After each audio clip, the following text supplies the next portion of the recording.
పట్టించుకునే వాళ్ళు నేను ఇప్పుడు ఆయన 3 రోజులు అవుతుంది సార్.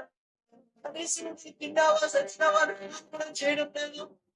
ఇక్కడ నాకు ఒక బాబు సార్. నేను చచ్చిపోయినప్పుడు అడిగేవాడు లేదు సార్. ఇలా నా పరిస్థితి ఇట్లుండాలి. నాకు దయచేసి ఎవరైనా సాయం చేయండి సార్. ఈ ఏడాది నుంచి నన్ను బయట తీసేయండి చేస్తాను.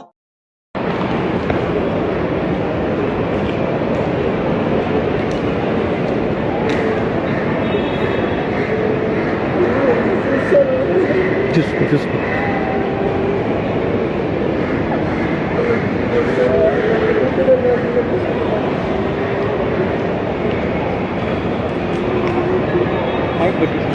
నాకు ఇక్కడ ఉండడం కంటే చనిపోవడం చాలా సులభం అనిపించింది.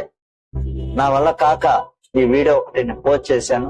పోస్ట్ చేయడంతో మన నారా లోకేష్ బాబు గారు స్పందించి ఈ విధంగా గొప్పగా సాయం చేసి నన్ను ఇండియాకి తీసుకొచ్చారు సార్.